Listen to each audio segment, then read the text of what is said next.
Bihar state का marathon class में आपका स्वागत है। आज हम लोग पढ़ेंगे पेडागोजी से संबंधित जो प्रश्न पूछे जाते हैं, शिक्षण अभिवृत्ति एवं शिक्षण अभिरुचि, उसी से संबंधित 100 प्रश्नों को देखेंगे जो बिल्कुल ही ए स्टेट में जिस आधार पर प्रश्न पूछे जा रहे हैं उसी पर आधारित होंगे। तो चलिए शुरू करते हैं आज का पहला सवाल। अब ये रहा आपका पहला सवाल कि अध्यापक के लिए सबसे मूल्यवान क्या है?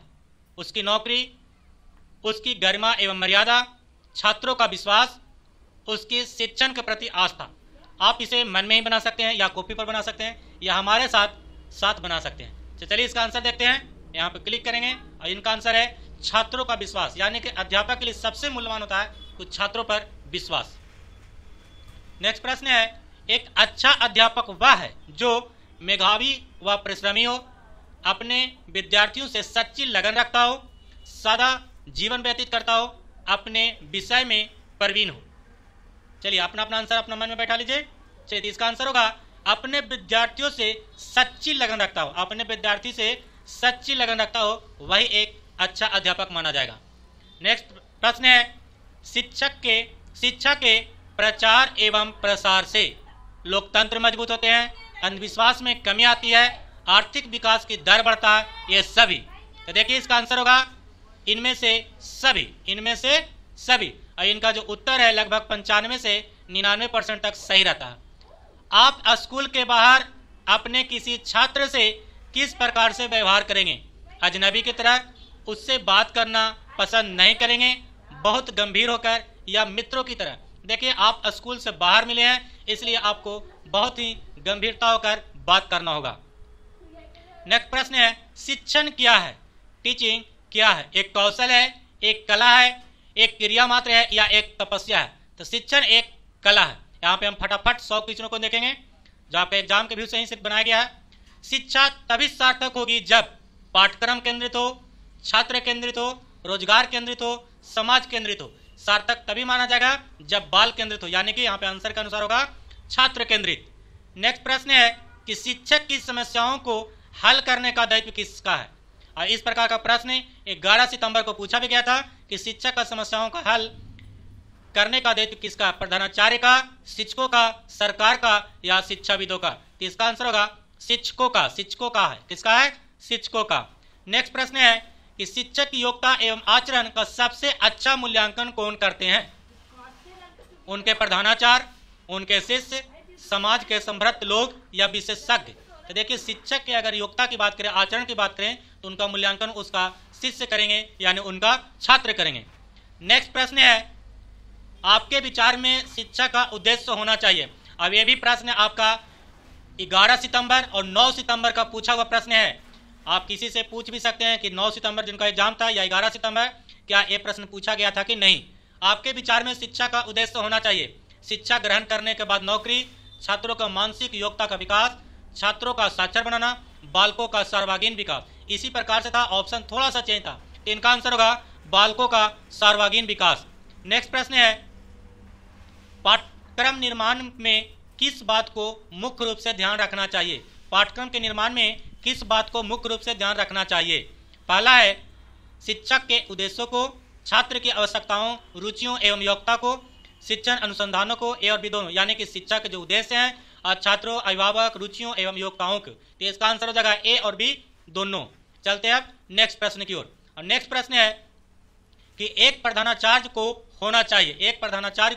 होना चाहिए छात्रों के लिए प्रेरणादायक, अध्यापकों के लिए समानता का भाव रखने वाला, कुशल प्रबंधक या सभी? तो देखिए एक प्रधानाचार्य हैं यानी कि आप प्रिंसिपल या हेडमास्टर हैं तो आपको सर्वे सर्वा होना चाहिए। इसका आंसर हो जाएगा सभी। नेक्स्ट प्रश्न है, आपके अनुसार शिक्षण की योग्यता पद्धति होनी चाहिए। आपके अनुसार शिक्षण की जो योजना पद्धति होनी चाहिए, शिक्षक केंद्रित, प्रोजेक्ट केंद्रित, पाठ्य पुस्तक केंद्रित या बालक केंद्रित? तो इसका भी आंसर होगा बालक केंद्रित। नेक्स्ट है, एक अध्यापक का सर्वश्रेष्ठ गुण है? अध्यापक के प्रति पूर्ण समर्पण, अध्यापन, देखिए अध्यापक लिखा हुआ है लेकिन यहाँ पे पढ़ा जाएगा इसको अध्यापन के प्रति उच्च चरित्र, अध्यापन के प्रति उच्च विचार, अध्यापन की धर्मनिरपेक्षता। तो देखिए इनका आंसर होगा अध्यापन के प्रति पूर्ण समर्पण होना। नेक्स्ट क्वेश्चन है, अध्यापक मुख्य रूप से किसके प्रति जवाबदेही होता है? समाज तथा छात्रों के प्रति, प्रधानाचार्य के प्रति, अभिभावकों के प्रति या सरकार के प्रति। तो जो अध्यापक होते हैं वो आपको समाज एवं छात्रों के प्रति जवाबदेही होते हैं। नेक्स्ट प्रश्न है, ग्रामीण अंचलों में बच्चों के स्कूल से भागने तथा पढ़ाई छोड़ने का क्या कारण हो सकता है? स्कूल का नीरस वातावरण यानी खराब वातावरण, छात्रों की बाल श्रमिक बनने की लालसा, छात्रों का अध्यापन से डरना या ये सभी। छात्रों का अध्यापन से डरना या छात्रों का अध्यापक से डरना, अब ये सभी। तो देखिए भागने का कई कारण हो सकते हैं, लेकिन इससे मुख्य देखा जाए तो स्कूल का नीरस वातावरण, माहौल। नेक्स्ट है, अध्यापक की कार्य क्षमता को बढ़ाया जा सकता है। अध्यापक की कार्य क्षमता को बढ़ाया जा सकता है परीक्षा फल के अनुसार पदोन्नति देकर, कड़े स्कूल प्रशासन द्वारा अध्यापक के कार्यों की सराहना करके अच्छा वेतन देकर। तो जो अध्यापक है उनके कार्य को सराहना करना चाहिए, यानी मोटिवेट करके आप अध्यापक की कार्य क्षमता को बढ़ा सकते हैं। चलते हैं नेक्स्ट प्रश्न की ओर। नेक्स्ट प्रश्न है, शिक्षा शक्ति एवं सत्ता का स्रोत है महिलाओं के लिए, पिछड़ा वर्गों के लिए, बालकों के लिए और ए अभी दोनों। तो देखिए शिक्षा जो शक्ति को जो प्रयोग किया जाता है महिलाओं के लिए और पिछड़ा वर्गों के लिए प्रयोग किया जाता है। नेक्स्ट है, भारत में शिक्षित बेरोजगारी का मुख्य कारण क्या है? तो सरकार की रोजगारी के लिए ठोस नीति न होना, शिक्षा का व्यापक प्रसार, उद्देश्यहीन शिक्षा, घटिया स्तर का शिक्षा। तो देखिए भारत की जो शिक्षा है और बेरोजगारी का जो मुख्य कारण बनते जा रहा, उद्देश्यहीन शिक्षा, उद्देश्य के आधार पर शिक्षा नहीं दिया जा रहा। नेक्स्ट है, हमें शिक्षा ग्रहण करनी चाहिए क्योंकि शिक्षा व्यक्ति को विद्वान बनाता है, व्यक्ति को स्वावलंबी बनाता है, व्यक्ति को अर्थोपार्जन बनाता है या इनमें से सभी। तो देखिए शिक्षा ग्रहण करना बहुत जरूरी है और इसका कारण था कि इसमें सभी विद्वान भी बना सकता है, स्वावलंबी भी और अर्थोपार्जन भी। देखते हैं इसका आंसर क्या बताता है। इसका मुख्य रूप से आंसर बताया जा रहा है कि व्यक्ति को स्वावलंबी बनाता है, यानी खुद पर वे खड़ा हो सकते हैं और अपना रोजगार या फिर खुद से बना सकते हैं, इसलिए शिक्षा जरूरी है। हालांकि हमारे अनुसार इसका आंसर होना चाहिए इनका आंसर सभी। चलते हैं नेक्स्ट प्रश्न को। किस प्रकार का कक्षा नेतृत्व सबसे उत्तम माना जाएगा? प्रभुत्ववादी, सभी का मिला जुला, लोकतांत्रिक या प्रयोजनवादी? तो देखिए सबसे उत्तम की बात कहा जा रहा है तो इसका आंसर होगा लोकतांत्रिक। इसका आंसर होगा लोकतांत्रिक। नेक्स्ट प्रश्न है, बालिका शिक्षा को महत्व देना उचित है कारण? बालिकाएं बालकों से अधिक बुद्धिमती है।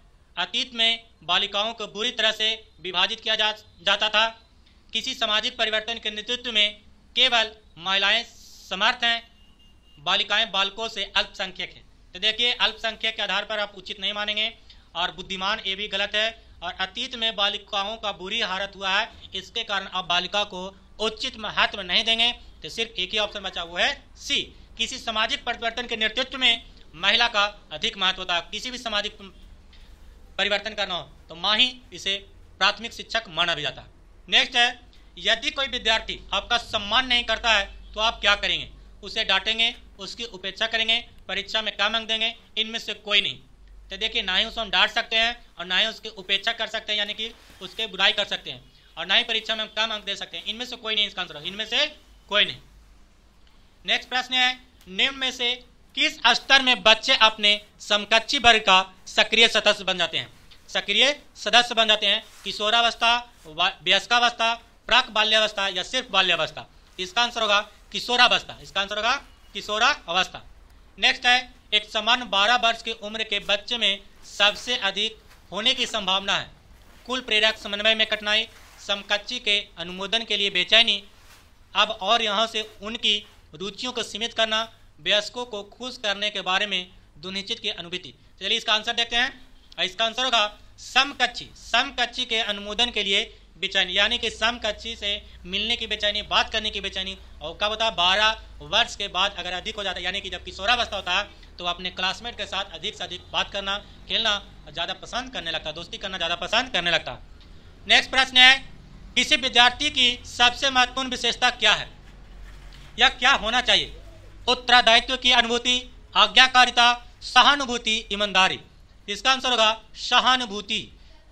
नहीं, इसका आंसर होगा आज्ञाकारिता। इसका आंसर होगा आज्ञाकारिता। कंप्यूटर जी ने यही बताया, आज्ञाकारिता ही होगा, सबसे उचित बोला जा रहा है। हालांकि सभी का सभी विद्यार्थी का गुण ही है, लेकिन सबसे महत्वपूर्ण माना जाएगा आज्ञाकारिता, यानी कि अनुशासन का नियम का पालन करने वाला। नेक्स्ट है, बुनियादी स्तर पर मातृभाषा में शिक्षा देना बेहतर है, क्योंकि यह बच्चों में आत्मविश्वास का विकास करेगा, प्राकृतिक वातावरण में बच्चों को सीखने में सहायता करेगा, बौद्धिक विकास में सहायता करेगा, अधिगम को सरल बनाएगा। तो इसका आंसर होगा प्राकृतिक वातावरण में बच्चों को सीखने में सहायता करेगा। नेक्स्ट है शिक्षा का उद्देश्य होना चाहिए। विद्यार्थियों में व्यवसायिक कुशलता का विकास करने वाला, व्यवहारिक जीवन के लिए विद्यार्थियों को तैयार करना, विद्यार्थियों को परीक्षा के लिए तैयार करना, विद्यार्थियों में सामाजिक जागरूकता का विकास करना। तो शिक्षा का जो मुख्य उद्देश्य होता है वो होता है व्यवहारिक जीवन के लिए विद्यार्थियों को तैयार करना। खिलौना की आयु कहा जाता है, खिलौने की आयु कहा जाता है पूर्व बाल्यावस्था, शैशवावस्था, उत्तर बाल्यावस्था या इनमें से सभी। तो खिलौना की अवस्था कहा जाता है बाल्यावस्था, यानी कि पूर्व बाल्यावस्था, पूर्व बाल्यावस्था। यहाँ पे पूछा जा रहा है कि निम्न में से कौन सी पूर्व बाल्यावस्था की विशेषता नहीं है? विशेषता नहीं है। दल समूह रहने की व्यवस्था, खेल की अवस्था, खेलने की अवस्था, प्रश्न करने की अवस्था, अनुकरण करने की अवस्था। तो इनका आंसर होगा, देखिए दल समूह की भी अवस्था माना जाता है, प्रश्न करने की अवस्था माना जाता है, अनुकरण करने की भी अवस्था माना जाता, लेकिन खेलने की अवस्था ये नहीं माना जाता। और इसका पहला जो प्रश्न था कि खिलौनों की आयु कहा जाता वह पूर्व बाल्यावस्था, थोड़ा सा अंतर किया गया। नेक्स्ट है उत्तर बाल्यावस्था में बालक भौतिक वस्तुओं को किस आवश्यक तत्वों में परिवर्तन समझने लगते हैं? द्रव्यमान और संख्या, द्रव्यमान, संख्या और क्षेत्र। चलिए इसका आंसर देखते हैं। इसका आंसर है द्रव्यमान और संख्या, और ये जीन प्याजे पर आधारित है, ये जीन प्याजे पर आधारित। नेक्स्ट प्रश्न है वह अवस्था जब बच्चा तार्किक रूप से वस्तुओं व घटनाओं के विषय में चिंतन प्रारंभ करता है। ये जीन प्याजे पर आधारित है। अब ये देखिए यहाँ पे है तार्किक रूप से सोचना प्रारंभ करता है, अगर प्रारंभ कर रहा है तो जगह मूर्त सक्रियात्मक अवस्था। नेक्स्ट प्रश्न है मन की मानचित्रण संबंधित है साहसिक कार्यों की क्रिया योजना से, बोध बढ़ाने के तकनीक से, मन की क्रियाशीलता पर अनुसंधान से, मन का चित्र बनाने से। तो मन का मानचित्रण से संबंधित है, इसका आंसर देखते हैं मन की क्रियाशीलता पर अनुसंधान से। नेक्स्ट प्रश्न है विशेष रूप से मानसिक स्तर पर विद्यार्थियों को सीखने संबंधी समस्याओं को संबोधित करने का सबसे बेहतर तरीका क्या है? महंगी और चमकदार सहायक सामग्री का प्रयोग करना, सरल और रोचक पाठ्य पुस्तकों का प्रयोग करना, कहानी कथन पद्धति का प्रयोग करना, अक्षमता के अनुरूप विभिन्न शिक्षण पद्धतियों का प्रयोग करना। तो देखिए यहाँ पे पूछा था विशेष रूप में प्राथमिक स्तर पर, तो इसका आंसर हो जाएगा अक्षमता के अनुरूप विभिन्न शिक्षण पद्धतियों का प्रयोग करना, यानी कि जिस प्रकार से क्षमता है उसी के अनुरूप विभिन्न शिक्षण पद्धतियों का प्रयोग करना होगा। निम्न में से कौन सा बच्चे की सामाजिक मनोवैज्ञानिक आवश्यकताओं के साथ संबंध नहीं है? पहला संवेदनात्मक सुरक्षा की आवश्यकता, शरीर से अवशिष्ट पदार्थों का नियमित रूप से बाहर निकालना, सतृत्व की आवश्यकता, सामाजिक अनुमोदन अथवा सहारना की अवस्था। तो देखिए निम्न से कौन सा बच्चों की सामाजिक मनोवैज्ञानिक आवश्यकताओं के संबंध नहीं है? तो वो है आपका आंसर अवशिष्ट पदार्थों को बाहर निकालना, यानी कि शौचालय जाना, ये सब सामाजिक मनोवैज्ञानिक आवश्यकता नहीं है। नेक्स्ट है वह कौन सा कथन है जहां बच्चे के संज्ञानात्मक विकास को सबसे बेहतर तरीके से परिभाषित किया जा सकता? विद्यालय एवं कक्षा, पर्यावरण, खेल का मैदान, सभागार या घर। इसका आंसर होगा विद्यालय एवं कक्षा का वातावरण या पर्यावरण। नेक्स्ट प्रश्न है बच्चे दुनिया के बारे में अपनी समझ का सृजन करते हैं, इसका श्रेय किसको है? ये यानी मतलब एक इन्हीं का थॉट है, पल्लव जी का, प्याजे का, स्किनर का। देखिए अपनी समझ का सृजन करते हैं, इसका आंसर होगा प्याजे जी ने बोले थे, जीन प्याजे का थॉट है। शिक्षा के क्षेत्र में पाठचर्या शब्दावली किसकी ओर संकेत करती है?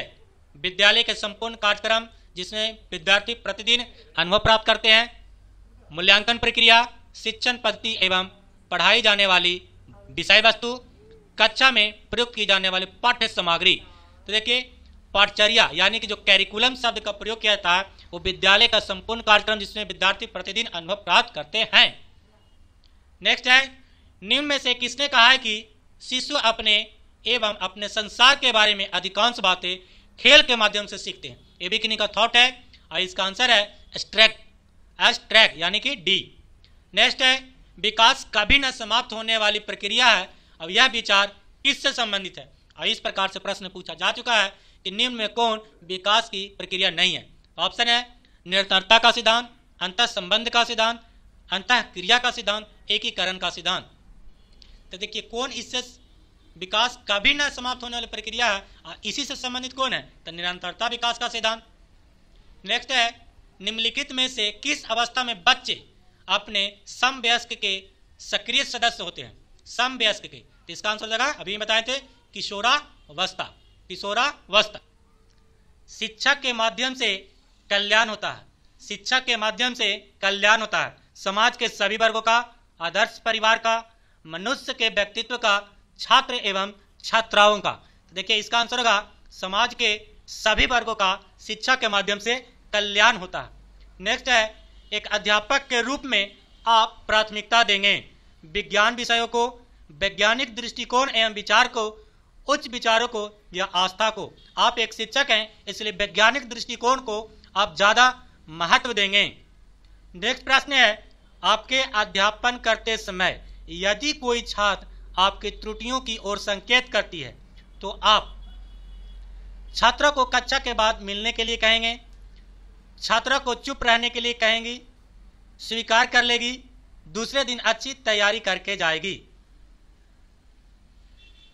देखिए इसी प्रकार से प्रश्न पूछा जा रहा है। शिक्षक होने के नाते छात्रों को आप किस प्रकार व्यवहार करेंगे, इसलिए इस प्रकार के प्रश्न को लाए हैं और वीडियो का अंत तक जरूर बने रहें, आपका एग्जाम में जरूर सहायता करेगा। तो इसका आंसर होगा स्वीकार कर लेंगे, मतलब अगर आप गलती किए हैं और बच्चा आपको इंडिकेट कर रहा है तो आप उनको स्वीकार करना होगा। नेक्स्ट है आपको मालूम हुआ कि आपके प्रधानाचार्य संस्था में कुछ गलत कार्य कर रहे हैं तो आप उच्च अधिकारियों से शिकायत करेंगे, उन्हें समझाने का प्रयास करेंगे, उस तरफ अनदेखा कर देंगे, साथियों से परामर्श करके ही कोई निर्णय लेंगे। देखिए अनदेखा भी नहीं करेंगे और उच्च अधिकारियों को शिकायत भी अभी नहीं करेंगे। अब बात रहा समझाने का प्रयास या फिर साथियों का परामर्श, देखते हैं आंसर क्या होता है। उन्हें समझाने का प्रयास करेंगे, उन्हें समझाने का प्रयास करेंगे क्योंकि वो प्रिंसिपल है और हेड शिक्षक है। नेक्स्ट है प्रौढ़ शिक्षा किन व्यक्तियों के अधिकार में होनी चाहिए? सरकार के हाथ में, शिक्षित व्यक्तियों के हाथों में, गैर सरकारी समिति के हाथ में, उपयुक्त सभी के हाथ में होनी चाहिए। प्रौढ़ शिक्षा किन व्यक्तियों को अधिकार में होनी चाहिए? चलिए इसका आंसर देखते हैं और इसका आंसर है गैर सरकारी समितियों के हाथ में होना चाहिए। यदि कोई अभिभावक आपसे मिलने कभी नहीं आता तो आप क्या करेंगे? बालक को दंड देना शुरू कर देंगे, बालक पर ध्यान नहीं देंगे, उनसे स्वयं मिलने जाएंगे, अभिभावक को लिखेंगे।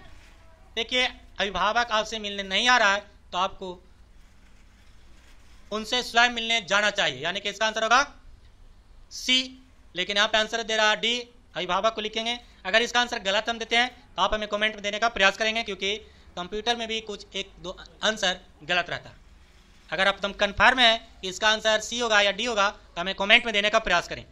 नेक्स्ट है शिक्षकों के बीच संघर्ष का सबसे दूषित परिणाम होता है शिक्षण समय में कमी, छात्रों का व्यवहार बिगड़ जाना, पाठ्य सहगामी क्रियाओं प्रभावित होना, प्रधानाध्यापक तथा अभिभावक को के संबंध खराब हो जाना। देखिए शिक्षकों के बीच संघर्ष का सबसे दूषित परिणाम होता है,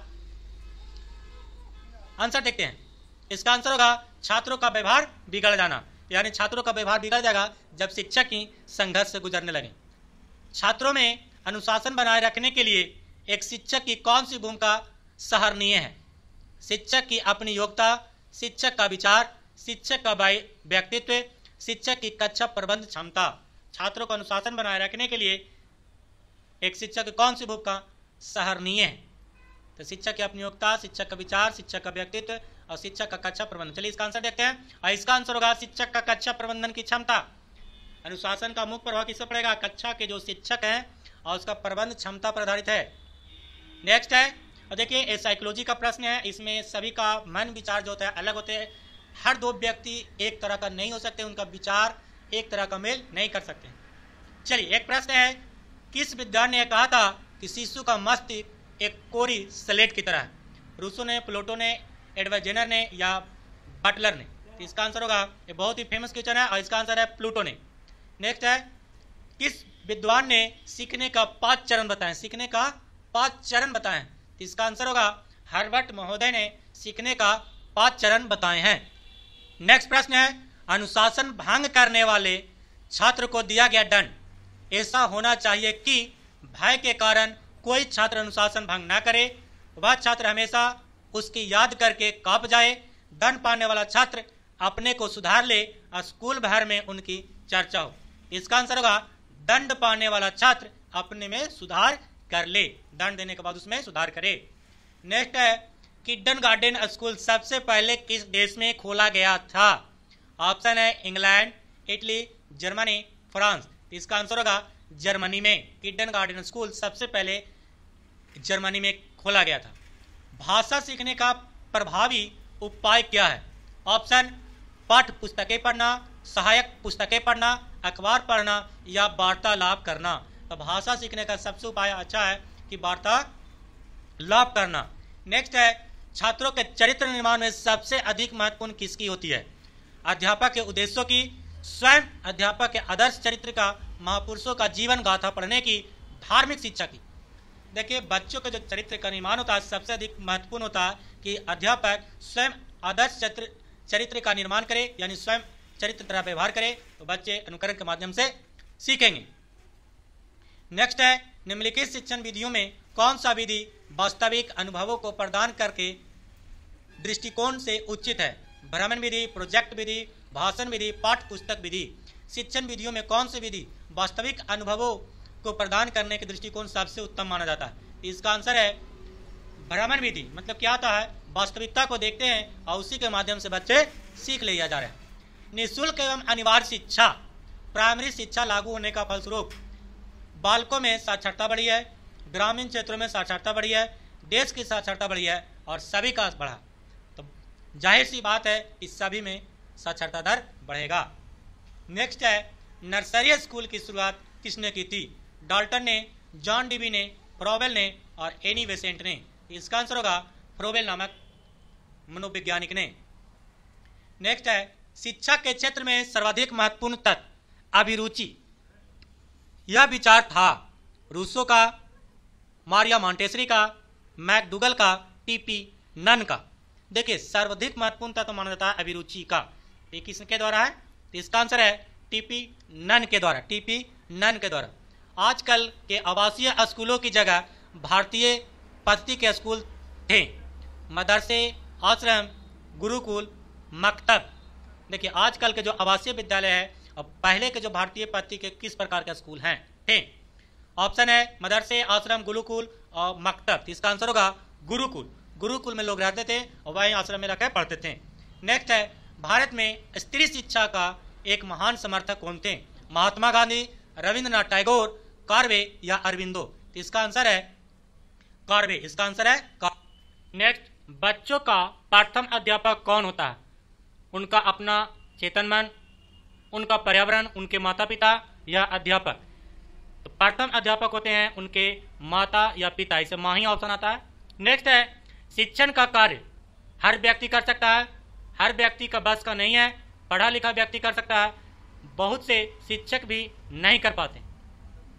शिक्षण का जो कार्य है पढ़ा लिखा व्यक्ति ही सिर्फ कर सकता है, लेकिन यहाँ पे ऑप्शन है कि हर व्यक्ति के बस का नहीं है। ये किस प्रकार से ऑप्शन है थोड़ा सा समझने में प्रॉब्लम हुआ। अगर आपको लग रहा है गलत है तो हमें कमेंट में बताने की कोशिश करें। नेक्स्ट है सीखने का मुख्य तत्व है सीखने की इच्छा, अनुकूल परिवेश, प्रेरणा या सभी। तो इसका आंसर होगा इसमें से सभी। अच्छे शिक्षक को किसका ज्ञान होना चाहिए? शिक्षा मनोविज्ञान का, बाल मनोविज्ञान का, व्यवहारिक मनोविज्ञान का या सभी। इसका आंसर होगा सभी। इसका आंसर नहीं यार, इसमें से सभी हो, इसका आंसर होगा। नेक्स्ट है डेवी के अनुसार शिक्षा एक सामाजिक आवश्यकता है, व्यक्तित्व आवश्यकता है, मनोवैज्ञानिक आवश्यकता है या सैद्धांतिक आवश्यकता है। इसका आंसर होगा जॉन डेवी के अनुसार मनोवैज्ञानिक आवश्यकता है। जॉन डेवी के अनुसार शिक्षा। नेक्स्ट खेल के माध्यम से शिक्षा मनोवैज्ञानिक है, अमनोवैज्ञानिक है, रचनात्मक प्रवृत्ति को दबाती है, समूह प्रवृत्ति को दबाती है। इसका आंसर होगा मनोवैज्ञानिक है। नेक्स्ट है शिक्षा की खेल विधि का अर्थ क्या होता है? शिक्षा में या शिक्षा की खेल विधि का अर्थ क्या होता है? खेल क्रियाओं द्वारा शिक्षा, खेल क्रियाओं द्वारा मनोरंजन, खेल की शिक्षा, क्रियाशीलता पर जोर। तो खेल की शिक्षा विधि, खेल विधि में क्या अर्थ होता है? खेल विधि में अर्थ होगा, इसका आंसर देख लेते हैं, खेल क्रियाओं द्वारा शिक्षा, मतलब खेल के माध्यम से उसे शिक्षा दिया जाएगा, उसे बोला जाता है खेल विधि। नेक्स्ट है पाठ्य योजना तभी सब सही बन सकती कि जब शिक्षक को छात्र के पूर्व ज्ञान का पता हो, विभिन्न शिक्षण विधियों का ज्ञान हो, शिक्षण सिद्धांतों का ज्ञान हो, या सभी। इसका भी आंसर होगा इनमें से सभी हो जाएगा। नेक्स्ट है अभ्यास से क्या होता है? प्रैक्टिस, ज्ञान प्राप्त होता है, ज्ञानेंद्रियों का प्रशिक्षण होता है, याद होता है, गृह कार्य नियमित करने की आदत पड़ती है अभ्यास से। चलिए इसका आंसर देखते हैं, क्या आंसर आता है इसका। इसका आंसर है कि ज्ञानेंद्रियों का प्रशिक्षण होता है। ज्ञानेंद्रियां जो होते हैं 5, आँख, नाक, कान, त्वचा और जीभ, उन्हें क्या होता है? प्रशिक्षण मिलता है। नेक्स्ट है छात्रों को आवेगों का दमन करने से संबंधता क्या होगा? वे अनुशासन मानने लगते हैं, उनमें विद्रोह भावना पनपने लगती है, उनकी सृजनात्मक शक्ति कुंठित हो जाती है, या बी और सी दोनों। इसका आंसर हो जाएगा, अगर किन्हीं का आवेगों का दमन होगा तो ये दोनों हो जाएगा, यानी कि बी और सी। चलते हैं नेक्स्ट प्रश्नों की। शिक्षा में प्रयोजनवाद की विचारधारा का प्रवर्तक कौन थे? Kilpatrick, Pestalozzi, William James, John Dewey. इसका आंसर होगा विलियम जोन्स जो थे, किनके विचारधारा के थे? तो प्रयोजनवाद के विचारधारा के थे। नेक्स्ट है शिक्षण की डाल्टन विधि आरंभ करने का श्रेय किसे माना जाता है? जॉन डाल्टन की, पार्क हर्स्ट की, किलपैट्रिक की, या पेस्टालोजी की। तो इसका आंसर होगा पार्क हर्स्ट की, पार्क हर्स्ट की। वीडियो लंबा हो जाएगा, इसके लिए आज 75 क्वेश्चन क्लियर किया जाएगा। अब ये जो वीडियो है पूर्ण रूप से ए स्टेट पर आधारित बनाया गया है, इसमें कोई भी दुविधा वाली बात नहीं है, ये पूर्ण रूप से ए स्टेट को लेकर बनाया गया। नेक्स्ट है शिक्षा मनोविज्ञान का जनक कहा जाता है। शिक्षा मनोविज्ञान का जनक किसे कहा जाता है? तो इसका आंसर होगा हर्बर्ट महोदय को। नेक्स्ट है बच्चों के लिए सबसे उत्तम शिक्षक वह है जो स्वयं बालक जैसा हो। यह कथन किसका है? मैकेन का, अरस्तु का, रूसो का और जॉन लॉक का। तो इसका आंसर होगा, ये सब थॉट है, एस्थेटिक पूछ दिया जाता है, ये आंसर होगा इसका मैकेन का। और लास्ट क्वेश्चन है 75, कक्षा में संप्रेषण की सबसे शक्तिशाली बाधा क्या है? बाहरी हस्तक्षेप, शिक्षण सामग्री का अभाव, शिक्षक के स्तर पर भ्रांति, कक्षा में शोरगुल। तो सबसे अधिक संप्रेषण में बाधा करेगा, और इसका आंसर होगा शिक्षक के स्तर पर भ्रांतियां। शिक्षक के स्तर पर भ्रांतियां संप्रेषण में सबसे अधिक बाधा उत्पन्न कर सकती है। अगर वीडियो अच्छा लगा हो तो प्लीज मेरे चैनल को सब्सक्राइब करके बेल आइकन पर दबा दें और वीडियो को लाइक कर दें, दूसरों के पास शेयर करें। थैंक यू, धन्यवाद।